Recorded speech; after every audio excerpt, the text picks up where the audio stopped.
4, 5, 6 निशानी के साथ ये 30,000 रुपया, ये अब आपको दिखाते हैं कि किसके ईमान की झनकार बनते हैं। ले जाइए, ये दे दीजिएगा। हमारी कोई बात नहीं सुन रहा, हमें कोई इंसाफ नहीं मिल रहा। 11:30 बजे पुलिस वाले भाई को उठाकर ले गए हैं। 1:24 पे अस्पताल जा रहे हैं। 15 इत्थों 2000 15 उत्थों का नहीं अच्छा, तो टोटल 14-15,000 मतलब ये तो चलान जासी थी प्रोसिक्यूशन रात। हाँ जी। मैं किसके हाथ पर अपना लहू तलाश करूं? यहाँ तो शहर भर ने पहन रखे हैं दस्ताने। जी, मुझे कहते हैं अनीला ज़का और मैं बन के आई हूँ डिस्ट्रिक्ट विहाड़ी में गरीब मजलूम आवाम की पुकार। 30 साल नौजवान को बेदर्दी से कत्ल किया गया। कानून के रखवाले चंद सिक्कों की झनकार पर बिकने लगे। कौन देगा इन्हें इंसाफ?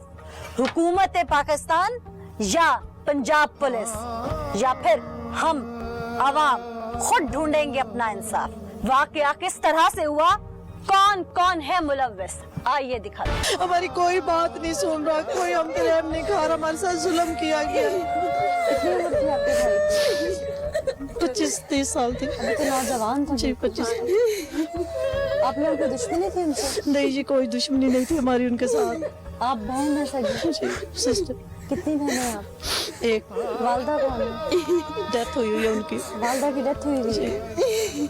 अच्छा, आप एक ही बहन है? पता कैसे चला आपको?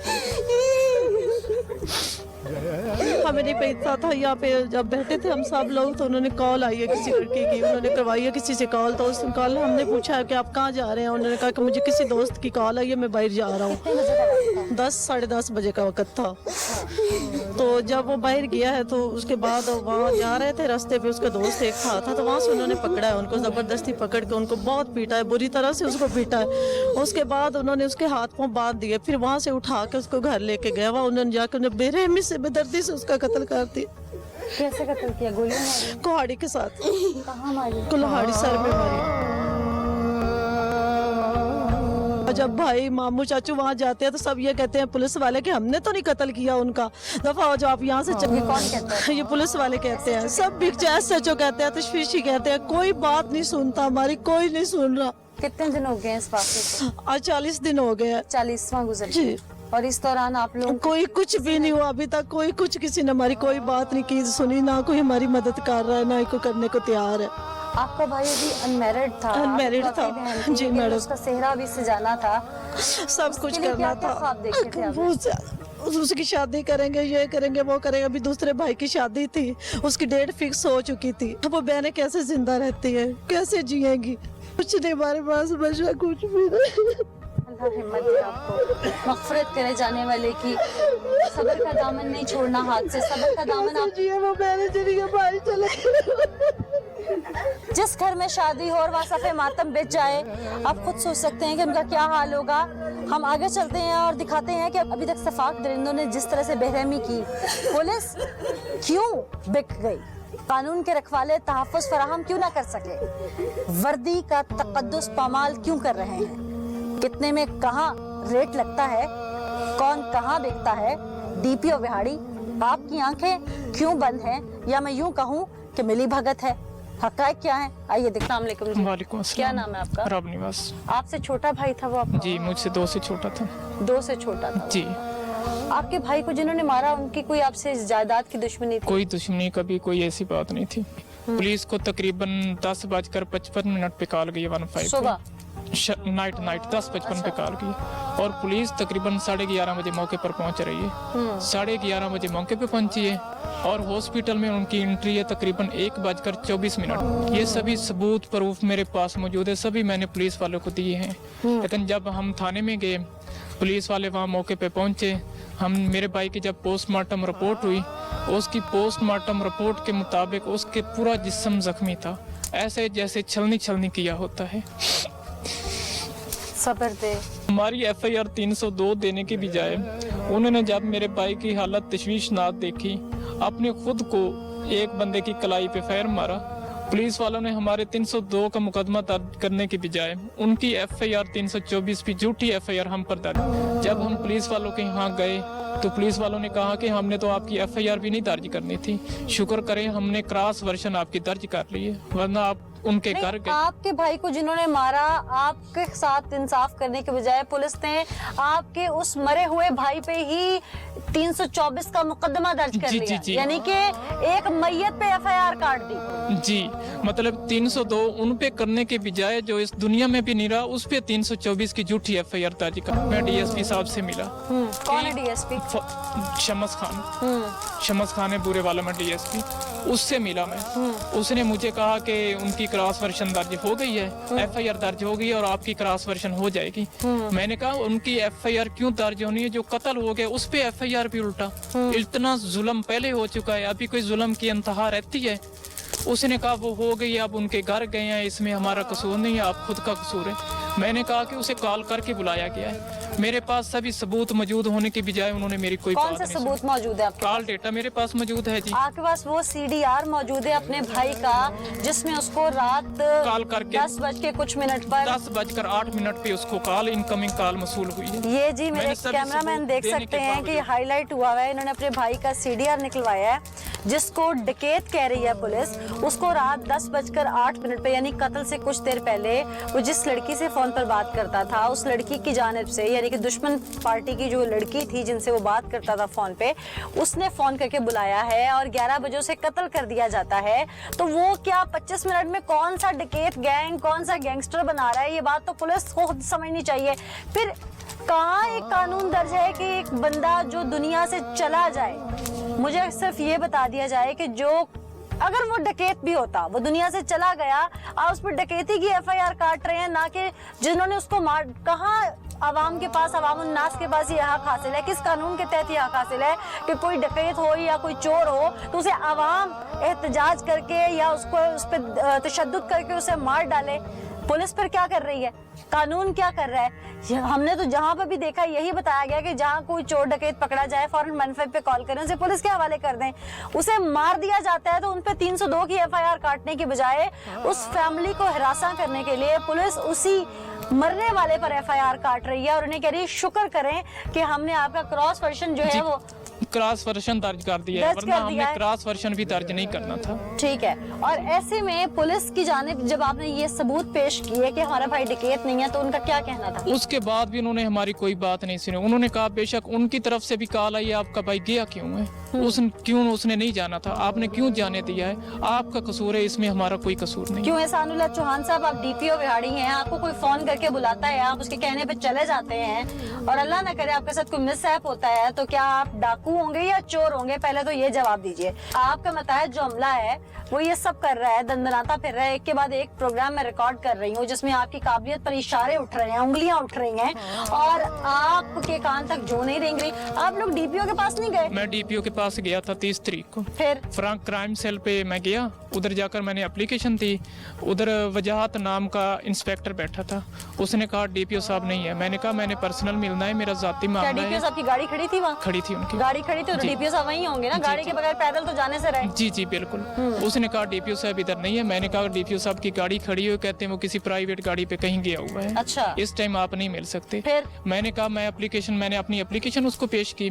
उसके बाद उसने कहा कि मैं एप्लीकेशन आपकी थाने भेज देता हूँ। फिर? मैंने कहा थाने वाले पहले हमारी कोई बात नहीं सुन रहे, अगर वो हमारी बात सुन लेते तो मैंने व्याड़ी क्यों आना था। थाना कौन सा है? थाना फतेह शाह है। थाना फतेह फतेह बुरे वाला तहसील है। जी जी। ठीक उसके है। बाद फिर उस इंस्पेक्टर वजाहत ने मुझे कहा कि आप थाने पे मुतमिन नहीं है, मैं DSP के यहाँ भेज देता हूँ एप्लीकेशन। उसके बावजूद मैंने इसरार किया बार बार कि DSP साहब को मैं पर्सनली तौर पे 8-10 दफा मिल चुका हूँ इस वकूए के तौर पे, सारे हकायक सबूत मैंने उसको पेश किए। उसके बाद उसने हमें 4-5 दफा टाइम दिया है इंक्वायरी का कि मैं आपकी बात दोनों पार्टियों की सुनता हूँ। हम तकरीबन इधर से 2 बजे जाते थे, 90-100 के लगभग लोग हमारे पास होते थे।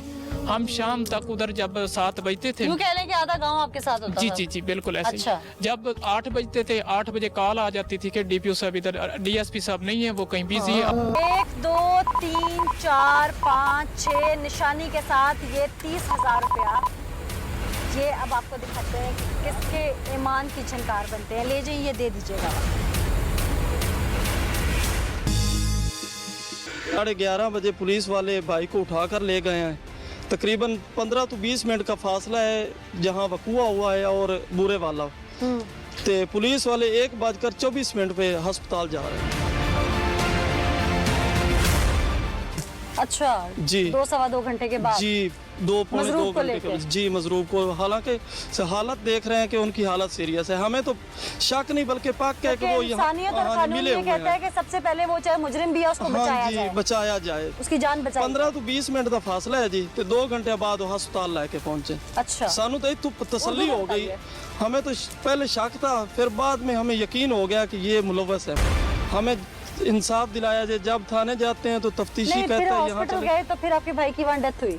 हाँ जी, तकरीबन जब आप हॉस्पिटल पहुंचे वो जिंदा वो था? जिंदा था। आपसे कोई बात की नहीं, उसने? वो बेहोशी में था। बेहोशी में था। हाँ जी। अच्छा, फिर वो बेहोशी में था। फिर बूरे वाला ने रेफर किया बहावलपुर, हालांकि निकले नहीं थे, वहाँ डेथ हो गई थी उसकी। हर चीज का सबूत मौजूद है। इस चीज का क्या सबूत है कि ये 11:30 हमारे बजे का ये वक्त हुआ है और वो देखिए, ये 1:30 बजे अस्पताल गए? 1:24 पर ये जो स्लिप है अस्पताल की। आप लोगों को जो कॉल आती है शाहिद नामी बंदे की, हाँ जी। उस वो 11:30 बजे बताता है कि आपका भाई नहीं, मार- वो 1 बजे बताता है हमें। तो फिर कैसे पता कि वो 11:30 बजे कहता का हुआ है? है ये जो पिक्चर लिए है ना हमने, हाँ। ये पुलिस वालों ने पिक्चर ली है वहाँ से। अच्छा जी। उस पर टाइम आ रहा है? जी, टाइम आ रहा है, ये अच्छा। आप देख लें।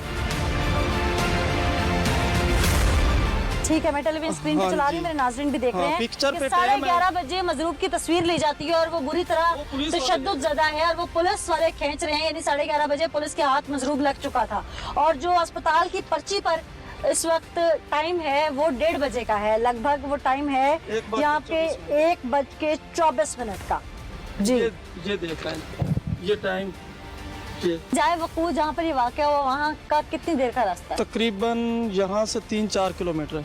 यानी कि 5-7 मिनट का हाँ जी, रास्ता है। 5-7 ठीक मिनट है, बस। और यहाँ से हॉस्पिटल का कितना रास्ता है? यहाँ से तकरीबन 20 और 22 मिनट का फासला और है। जहाँ वाक़या हुआ वहाँ से टीएसपी वहाँ- अस्पताल का कितना रास्ता है? वहाँ 5 मिनट कम कर लें, 15 और 20 मिनट, 20 यानी मिनट का। कि 20 मिनट से यानी ज्यादा कि नहीं लगते। इस वक्त मेरे कैमरामैन भी दिखा सकते हैं ये जहाँ पे मैं मौजूद हूँ, यहाँ से हॉस्पिटल को तकरीबन इस घर से हॉस्पिटल को 36 मिनट का रास्ता आ रहा है। तो यहाँ से अगर 5-7 मिनट आप कम कर लें तो यानी 20-22 मिनट का रास्ता उस जाए वकुआ से लेके हॉस्पिटल का था।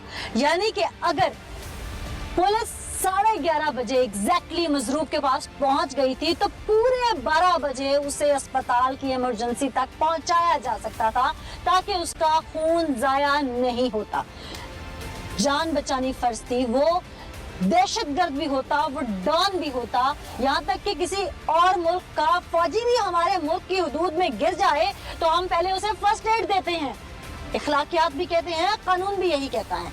बाद में जब वो रिकवर हो जाता है तो उसको उसके जुर्म के मुताबिक सजा और जजा या एफआईआर का फैसला किया जाता है। तो जान बचाने की बजाय हमारे बावर्दी कानून के वो अहलकार जिनकी लाजवाब सर्विस थी, उन्होंने 11:30 बजे मजरूब को ठंड में तड़पने दिया, उसका खून जाया होने दिया। थाना फतेह शाह के ये ऐसे एहलकार थे जिन्होंने मिसाल रकम कर दी अपनी बेहिसी की, अपनी सफाकियत की, अपने अंदर एक हैवानियत की, यानी उस वर्दी के पीछे एक मकरू चेहरे की, उस काली भेड़ की कि इन्होंने 1:30 बजे तक उसे अस्पताल नहीं पहुंचाया। सानुल्लाह चौहान साहब, एक के बाद एक केस ऐसा आपके इस डिस्ट्रिक्ट में मैं देख रही हूँ जो अभी तक पेंडिंग है और जिसके पैसे मुकर्रर किए जा रहे हैं, रेट लग रहा है। गांव के एक एक शख्स के सीने में उसका दर्द है, आंख छलकती है और ये आह सीधी अर्श हिलाती है। खुदा की लाठी बेआवाज होती है। शायद आप लोगों को इससे डर नहीं लगता, लेकिन मुझे लगता है। आइए मुनव्वर, आप नुमाइंदे हैं विहाड़ी से हमारे, एक के बाद एक केस में देख रही हूँ पुलिस यहाँ की बिल्कुल काम नहीं करती और ये मजलूम भी रो रहे हैं। आप देखिए जी, अगर बात की जाए यहाँ पे क्राइम के वाले से, तो इसमें कोई शक नहीं है कि जब से डीपीओ एहसानुल्लाह चौहान यहाँ पे तैनात हुए हैं उसके बाद मेरे ख्याल में क्राइम की जो शरह है वो बढ़ी है। क्या वजह? और उसकी वजह ये है कि पुलिस काम ही नहीं कर रही। पुलिस को जो करना चाहिए वो बिल्कुल नहीं कर रही है। आप जहाँ पे देखें डिस्ट्रिक्ट बिहाड़ी में लोगों के साथ लोगों के पहले जानो माल गैर महफूज थे, अब लोगों की घर में बैठी हुई इज्जतें भी गैर महफूज हो चुकी है। जिनका मर्डर होता है उनसे भी पैसे लिए जा रहे हैं और जो करते हैं उनसे भी पैसे लिए जा रहे हैं।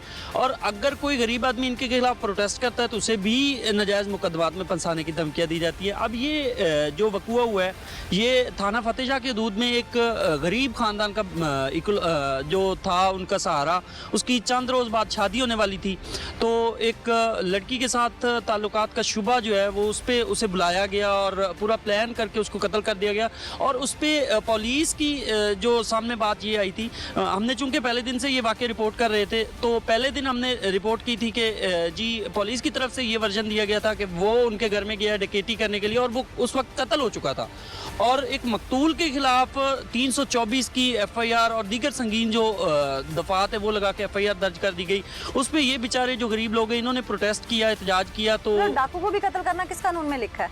क्या आवाम खुद से कानून बिल्कुल नहीं कर सकते, बिल्कुल नहीं कर सकते। लेकिन यहाँ पे बिहाड़ी में कानून नाम की कोई चीज़ ही नहीं है। जंगल है ये आप कह लें कि यहाँ पे जब कोई किसी की बात सुनने को ही तैयार नहीं है, पुलिस वाले यहाँ पे अपनी मनमानियाँ कर रहे हैं। क्योंकि देखिए जब एक टीम का कैप्टन ठीक होता है तो मेरे ख्याल में टीम के जो खिलाड़ी हैं वो ऑटोमेटिकली ठीक होते हैं, क्योंकि इन लोगों के साथ इतनी ज़्यादती जुल्म हो रहा है और ऊपर से पुलिस अफसरान जो है वो इनसे रिश्वत भी तलब कर रहे हैं। दूसरे लफ्जों में मैं यूँ कह लूँ कि बिहाड़ी में हमारा आईने पाकिस्तान नहीं बल्कि जंगल का कानून राइज है। यहाँ पे मैडम चूंकि टीम पुकार हमेशा से यहाँ की गरीब आवाम की आवाज़ बनने के लिए आती है, तो मैं आपको बताऊँ चूंकि मैं फील्ड में जाके सहाफ़त करता हूँ, मुझे पता है ये यहाँ पे एक टॉर्चर सेल नहीं है।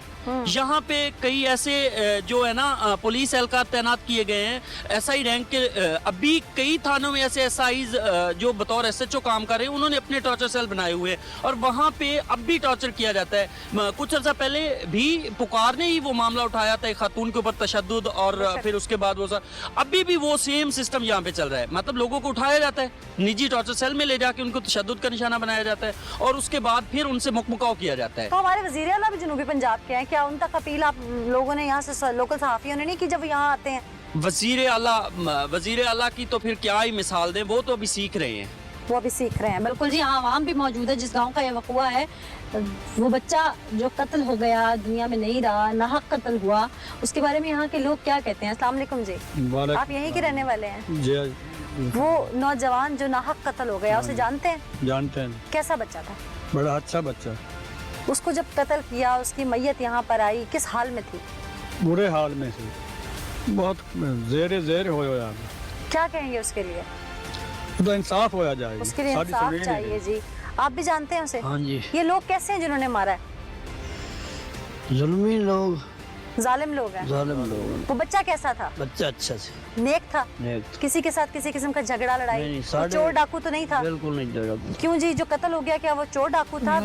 अल्लाह को जान देनी है, हक में जाना बताना है। कोई चोर डाकू कोई चोर डाकू नहीं था। मकाना सब मोटरसाइकिलों का। अच्छा हाँ जी, बहुत अच्छा बच्चा था। अच्छा, बहुत अच्छा, जितना ही कहे उतना अच्छा था। ताबेदार था। ताबेदार। अस्सलाम वालेकुम जी, जानते हैं जो कत्ल हो गया वो क्या उसकी रेपुटेशन खराब थी? नहीं। उससे पहले पर्चे वर्चे भी थे? नहीं, वो अपनी दुकान पे ही रहता था। अच्छा, कभी किसी से लड़ाई झगड़ा? नहीं, किसी के पैसे लेके खा लिए? नहीं। कोई ऐसी बात नहीं कोई थी? ऐसी बात नहीं थी। आप जानते हैं? हाँ जी। आप कैसे लोग हैं ये? बहुत अच्छा बच्चा सी। अच्छा, ऐसे किसे बंद रहा, कोई तो झगड़ा कभी नहीं कीता, कभी भी नहीं हुआ था? उन्होंने बहुत ज्यादती की गई है, तो इंसाफ कीता जाए। इंसाफ चाहिए जी। अस्सलाम वालेकुम जी, मुल्जिम पार्टी को जानते हैं? हाँ जी। कैसे लोग हैं वो? अच्छे मुल्जिम पार्टी? नहीं, बुरे हैं जी। मुल्जिम पार्टी को जानते हैं? कैसे लोग हैं वो? बहुत गंदे। गंदे लोग हैं? क्या मतलब, क्रिमिनल है? हाँ जी। कभी पहले भी उनका कोई रिकॉर्ड है ऐसा? हाँ जी। 1 2 3 4 5 6 निशानी के साथ ये 30,000 रुपया, ये अब आपको दिखाते हैं कि किसके ईमान की झनकार बनते हैं। ले जाइए, ये दे दीजिएगा। बिहाड़ी ये चीज से तो नहीं 15 इत्थों 2015 उत्थों का नहीं सर टोटल मतलब 14 अच्छा, तो टोटल 14-15,000 मतलब ये तो चलान जासी थी प्रोसिक्यूशन रात। बढ़िया पे तेरा। नाज़रीन, ये मेरे पास 5-5 हज़ार के नोट हैं।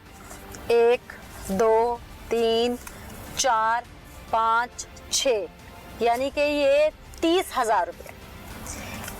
पहले नोट का नंबर है AG 1558902। मैं हल्का सा, बिल्कुल माइनर सा निशान लगा रही हूँ। इस नोट के ऊपर। ये पेन जी देखें चलता है कि नहीं। मैं बिल्कुल ये माइनर सा निशान लगा रही हूँ इस पेन ताकि हमारी निशानी रह जाए नोट की।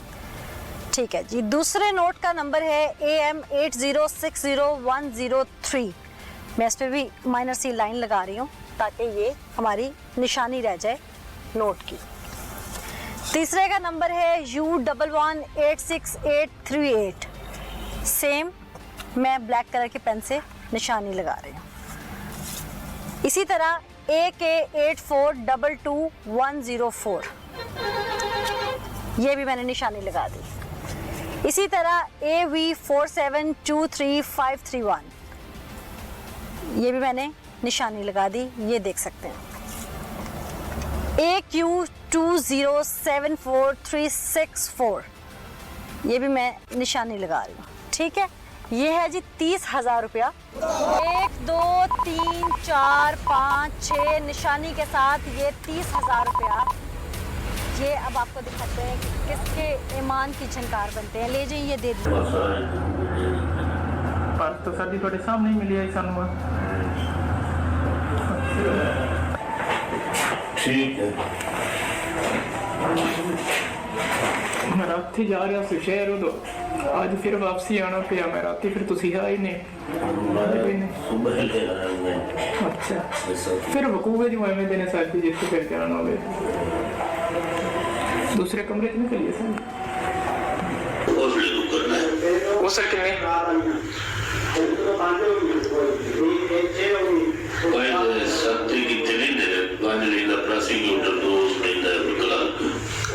सात 5 12 मतलब 15,000 हो गए।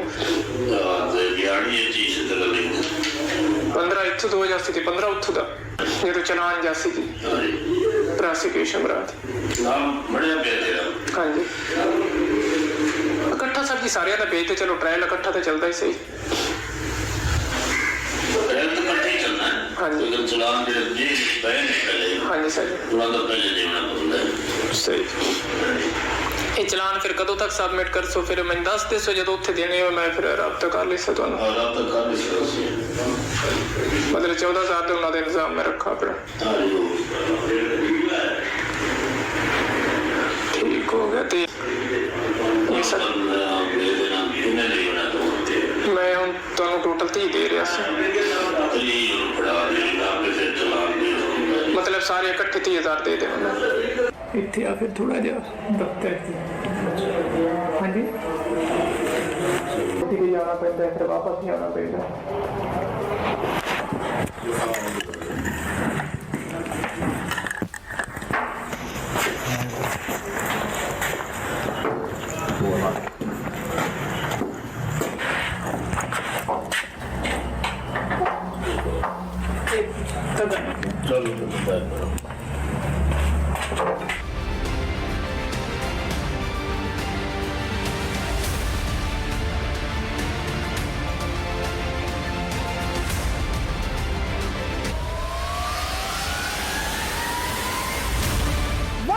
की वजह से 15 मिनट की वीडियो में से ये झलक आपके सामने पेश की गई और पुलिस के आला अफसरान की भी नजर कर दी गई। सबूत देखते हुए कल और आज के प्रोग्राम में निशानदेही होने वाले 2 तफ्तीशी नजर हुसैन और जाहिद हुसैन और एक SHO फतेह शाह खालिद को मुअत्तल कर दिया। इस वकूए की असल सूरत ये है कि 460 नंबर FIR है जो फतेह शाह में दर्ज हुई, जिसमें मुद्दई मुकदमा परवेज़ इकबाल है। ये जो मुलज़म है, ये जो अफसर नामी मकतूल है, ये मुलज़म पार्टी है। ये रात को 3 शख्स जो हैं ये उनके घर में दाखिल होते हैं। मुद्दई की 2 चची हैं जिनके साथ इनके नाजायज़ तल्लुकात हैं। जब ये वहाँ पे दाखिल होते हैं तो इस मकतूल के फायर से मुद्दई जो परवेज़ इकबाल है वो मजरूब होता है। जब वो मजरूब होता है तो ज़ाहिर है ये उनके घर में दाखिल हुए थे, वो लोग इकट्ठे हो जाते हैं और उस इकट्ठे होने में फिर इनकी लड़ाई होती है, जिसमें इसके सर पे कुल्हाड़ी का वार लगता है और जिसमें ये ज़ख्मी हो जाता है। पुलिस को जैसे इतला मिली है, पुलिस ने वहाँ पे पहले तो इसको जाके रेस्क्यू करवाना था, क्योंकि इन्होंने जो क्रॉस वर्शन दिया उसमें 16 लोग जो क्रॉस वर्शन के मुलजमान हैं उनकी तादाद है 16 कस, क्योंकि उनके वहाँ पे घर थे, ये तो बाहर से आया हुआ था। तो उससे पुलिस ने पहले इसको रेस्क्यू करवाया। थाना से उसका फासला जो है जिस जगह पे ये ये इनका वकूआ सरजद हुआ है, वो इसको लेके लिंक रोड से मेन पे आना था, मेन पे फिर लेके फिर इसको हम पुलिस जो है अपनी सरकारी गाड़ी में इसको लेके तो उधर हॉस्पिटल आई है, जहाँ पे बाद अज़ान सुबह के वक्त इसकी कहीं पे जाकर डेथ हुई है। तो इसमें इसी तरह से इसकी FIR होनी थी जिस तरह से इसके वकूआ हैं, और अब इसमें तफ्तीश जो है वो नामुकम्मल चालान की हद तक इसमें मुकम्मल हो चुकी है। उसमें 324 का मुकदमा दर्ज हुआ परवेज़ की मजरूबियत के हवाले से, जिसमें ये अफसर मकतूल जो ये मुलज़म था, और फिर इनका क्रॉस वर्शन उसमें ज़ेर दफ़ा 302 दर्ज हुआ, जिसमें 16 कस बंदे जो हैं वो मुलजमान जो हैं वो उसमें शामिल हुए, जिसमें वो 3 बंदे वो भी चालान हो चुके हैं और 1 मुलज़म इनका चालान हुआ है। और इसमें 324 और 302 के असल मुकदमा जो कि FIR से मुतल्लिक़ है, और इसका क्रॉस वर्शन इसमें नामुकम्मल चालान बन के अदालत में जा चुके हैं। सर, मुद्दई की तरफ से पुलिस के ऊपर ये इल्ज़ाम सामने आ रहा है कि वो DSP और जनाब के दफ्तर में तकरीबन 9 से 10 बार आए हैं, और उनकी तरफ से ये कहना है कि पुलिस की तरफ से हमें जो है हमारा मौक़िफ़ नहीं सुना गया और हमें इंसाफ नहीं फराहम किया। इसमें कितनी सलाकत है? ये जिस दिन मैं उधर मौजूद था, ये मेरी मौजूदगी में DSP के दफ्तर आए हैं, DSP साहब ने इनकी बात सुनी है और इनका जो क्रॉस वर्शन था वो हमने कायम किया है। इनके जो मुलजमान इन्होंने नामजद किए हैं वो उसको बामुताबिक FIR उसको नामजद किया है। इनका जो तहरीरी मौक़िफ़ था वो सफ़ा मिसल पे लाया गया, जिसको मद्देनज़र रखते हुए इस मुकदमे में क्रॉस वर्शन कायम किया गया। जहाँ पर ये आप बता रहे हैं कि बर वक्त पुलिस की तरफ से एक्शन लिया गया और मुलजमान के खिलाफ FIR भी दर्ज की गई और मजरूब को अस्पताल भी ले जाया गया, वहीं पर जो इस केस के तफ्तीशी हैं नज़र हुसैन साहब, उनकी तरफ से मुद्दई से रिश्वत का मुतालबा किया गया और फिर वो वसूल भी किया गया, उसकी फुटेज भी मंजर आम पर आई है। इस पे सर क्या एक्शन लिया गया? देखिए, करप्शन पे ज़ीरो टॉलरेंस पॉलिसी है, इसमें IG साहब पंजाब की तरफ से वाज़ेह हदायत हैं और इसमें किसी किस्म का कोई कंप्रोमाइज़ नहीं है। जैसे ही वो वीडियो सामने आती गई है, मैंने उसको भी और SHO दोनों को क्लोज़ किया, सस्पेंड किया और उनको चार्जशीट किया और उसमें हम इंक्वायरी कर रहे हैं, और जैसे ये फौरी तौर पे इसको मुकम्मल करेंगे और जो इनका जुर्म बनता है उसमें इनको बाकायदा जो सज़ा बनती है वो बिल्कुल दी जाएगी इनको। सर, मुद्दई से आपकी मुलाकात हुई या आपके दफ्तर में मुद्दई आया है आपसे मिलने के लिए? मुझे अब इस तरह याद नहीं है क्योंकि थाने का क्राइम काफ़ी है, लेकिन मैं नॉर्मली जो है वो मेरी मूवमेंट अपनी काफ़ी होती है। जितने कत्ल के मुकदमात हैं ऑलमोस्ट मैं उस पर जाता हूँ। मैं सिर्फ आपको इस बारे में बता दूँ कि हमने इस साल में 12 जो है इसमें जो ब्लाइंड मर्डर है वो ट्रेस किए हैं। इससे अब कत्ल के मुकदमात में हमारी ओवरऑल परफॉर्मेंस डिस्ट्रिक्ट व्याड़ी की आप देख सकते हैं। कत्ल हो गया, पुलिस ने उसके ऊपर जो 324 की FIR दर्ज की है। इससे पहले मैं अपने नाज़रीन को बताती चलूँ कि उस बच्चे के खिलाफ एक सिंगल कंप्लेंट नहीं थी किसी थाने में। बहुत सारे सवाल हैं, शिकंजा सख्त करूं तो पुलिस डिपार्टमेंट के पास जवाब नहीं। इनाम गनी साहब, मैंने आपसे इंटरव्यू किया और आपने बहुत यकीन दहानियाँ कराई थी कि पुलिस रिफॉर्म्स हो रही हैं, बेहतर हो रहा है, और आज भी आज से कुछ देर पहले जब आपने तकरीर की इन्हीं चंद दिनों में, तो आपने पुलिस को जदीद आलात भी दिए ताकि वो मेरिट पे फैसले कर सके। तो यहाँ तो आंखों से देखकर मेरिट पे नहीं होता है, एक कब्र के ऊपर पर्चा दर्ज हो जाता है, एक फैमिली से पैसे मांगे जाते हैं कि मरने वाला चला गया, वो उसको हम उसकी मैयत की तजलील ना करें, उसकी कब्र की तरफ लोग देख के उसे गलत ना कहें, इसलिए लाओ पैसे दो, हम उसकी FIR खारिज करें। और वो फैमिली अपने दुनिया से रुखसत हुए उस प्यारे की कब्र की इज्जत बचाने के लिए पैसों का बंदोबस्त करते फिर रही है। ये कोई बहुत अमीर लोग नहीं हैं, इनके कोई महलात नहीं हैं, इनके ना जाती उम्र और बनी गाला जैसे कोई बड़े बड़े घर नहीं हैं। 2 वक्त की रोटी मिल जाए यही काफ़ी है। शादी के समा में सफ़े मातम बिछ गया, कोई है जवाब देने वाला, या मैं समझूं कि यहाँ पर सबके कानों में सीसा पिघला हुआ है, किसी को कोई आवाज़ नहीं जाती। लेकिन जब ये आवाज़ अर्श इलाही तक जाके वापस आएगी तो सोचें, या जा चुकी है तो सोचें क्या हाल हो।